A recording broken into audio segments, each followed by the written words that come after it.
안녕하세요. 말라기서 개관을 맡게 된 박찬민 목사입니다. 말라기서는 구약의 마지막 책입니다. 단지 순서상으로만이 아니라 시간적으로도 마지막에 해당이 됩니다. 각 시대마다 하나님은 선지자들을 보내주셔서 하나님과 그의 나라를 증언하시고 그분의 능력과 영광을 드러내셨음을 보게 됩니다. 책 이름은 말라기 1장 1절에 여호와께서 말라기를 통하여 이스라엘에게 말씀하신 경고라는 표제가 제시되어 있습니다. 히브리어 성경은 중심인물의 이름대로 말라기를 책명으로 삼고 있습니다. 말라기서의 저자는 말라기입니다. 그는 메시아가 오시기까지 예언한 최후의 선지자였습니다. 즉 구약 시대와 신약 시대를 잇는 교량의 역할이 그의 사역이었으며 이스라엘에 계시한 하나님의 마지막 구약 선지자였습니다. 말라기서는 학개서와 스가랴서처럼 포로기 이후 가나안 땅으로 귀환한 이스라엘 백성이 처한 상황을 배경으로 합니다. 주전 516년 성전 재건과 에스라와 느헤미야의 종교 개혁이 마무리된 지 한참 후인 주전 300년 어간에 기록이 마무리된 것으로 학자들은 추측하고 있습니다. 말라기서의 중심 주제는 여호와 경외입니다. 말라기서의 저자가 궁극적으로 추구하는 것, 그것은 문자적으로 드러나는 제사나 이방인과의 결혼, 11조 등이 아닙니다. 말라기 선지자는 이러한 외적인 것들을 넘어 하나님의 백성으로 하여금 내면적으로 여호와를 경외함을 회복하려 했음을 우리가 보게 됩니다.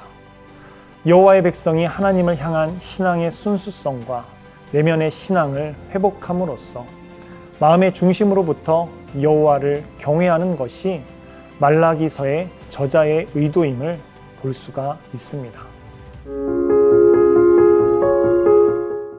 이스라엘 백성은 남유다 멸망 후 70년 바벨론 포로 생활 후에 고레스 칙령에 의해 주전 537년 1차로 예루살렘으로 돌아오게 됩니다. 당시 스룹바벨을 중심으로 학개와 스가랴 선지자의 독려에 힘입어 주전 516년에 성전을 재건할 수 있었습니다. 또 주전 458년 학사 에스라를 중심으로 2차로 수천 명의 이스라엘 백성들이 예루살렘으로 돌아오게 됩니다. 학사 에스라는 율법, 즉 말씀의 회복을 위해 힘썼으며 10여 년 뒤 3차로 돌아온 느헤미야의 리더십 아래 예루살렘의 성벽의 중수도 마치게 됩니다. 이외에도 가난한 자를 돕는 일과 이방인과의 결혼 문제, 안식일 준수, 11조를 비롯한 각종 헌물을 올바르게 드리게 하는 일들의 조치를 시행함으로써 하나님의 백성으로 개혁의 고삐를 늦추지 않았습니다. 그러나 시간이 지나면서 이스라엘 백성들은 종교적 침체에 빠져들게 됩니다. 비록 약속의 땅에 돌아와 하나님의 언약 공동체로 살고 있지만 여전히 바사에 속한 작은 식민지에 불과하다는 회의적인 인식이 이스라엘 백성들 사이에 팽배해져 갔습니다. 성전에 하나님의 영광으로 온 세상을 다스리실 것이라고 선포되었던 선지자들의 예언은 성취될 기미가 보이지 않았고 이러한 상황 속에서 이스라엘 백성들은 하나님의 언약적 사랑을 서서히 의심하게 됩니다. 말라기는 이처럼 하나님의 언약적 사랑을 의심한 이스라엘 백성들을 책망합니다. 큰 임금이신 만군의 여호와께서 그 백성을 심판하시기 위해 오실 것이며 동시에 그 백성을 회복시키시고 복을 주실 것이라는 말라기 선지자들의 외침이 이 말라기서에 쓰여져 있습니다.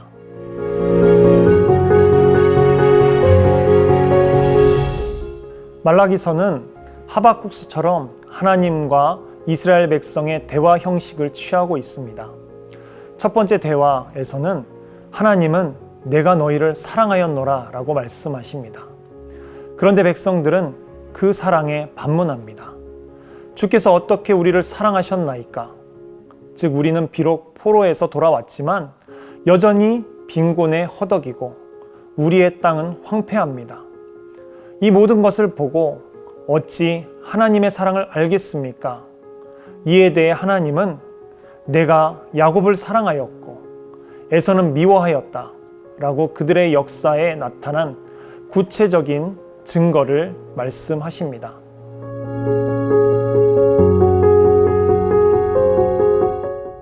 두 번째 대화에서 하나님은 내가 아버지인데 나를 공경함이 어디 있느냐?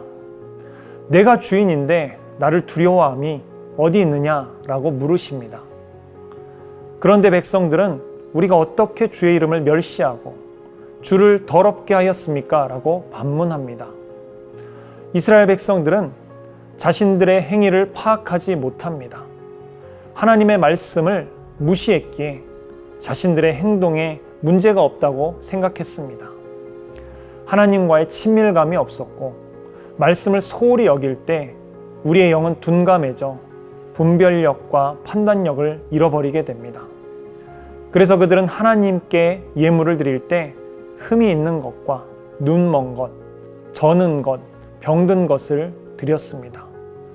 영적 감각이 둔해져서 살아계신 하나님을 체험하지 못하고 의식적이며 형식적인 예배를 드렸습니다. 하나님을 경외하는 마음이 없었습니다. 그러면서 하나님의 은혜를 구합니다. 하나님은 내가 그것들을 너희 손에서 받겠느냐라고 말씀하시며 하나님은 이스라엘 백성들의 기도에 응답하지도 않으시고 예배를 받으시지도 않습니다.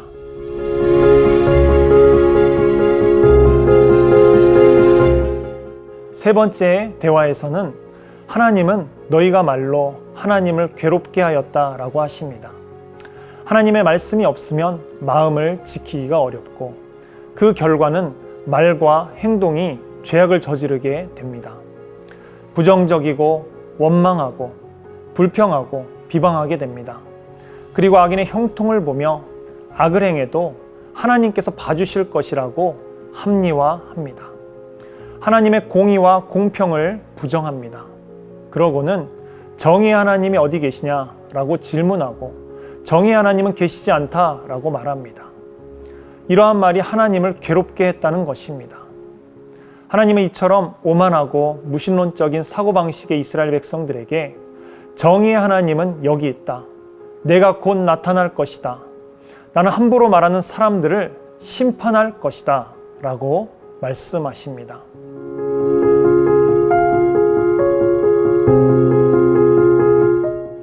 이스라엘 백성들과 네 번째 대화에서는 너희가 내 것을 도둑질하였다라고 하나님께서 말씀하시자 백성들이 우리가 어찌 주의 것을 도둑질하겠습니까? 라고 반문합니다.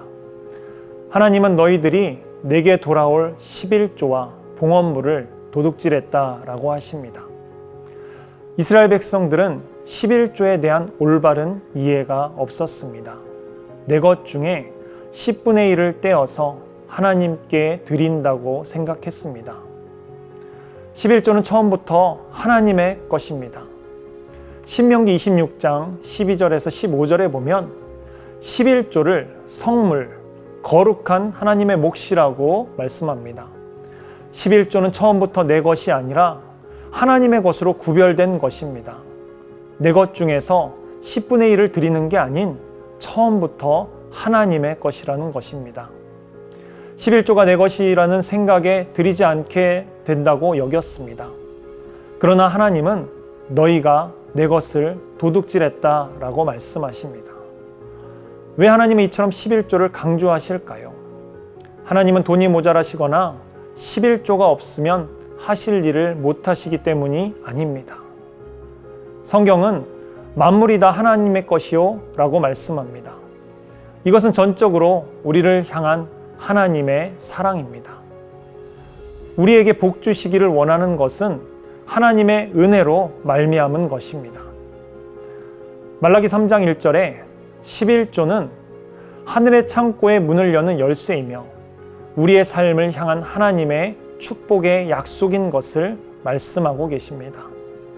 더 나아가 3장 11절과 12절에 우리가 11조 생활을 한다면 우리의 삶을 책임져 주실 것을 말씀하십니다. 그리고 우리가 사는 땅을 복되게 하시고 축복하셔서 풍성한 삶을 살도록 허락하신다는 것입니다. 이것이 말라기에서 말씀하시는 거룩한 성물 11조에 대한 하나님의 약속입니다.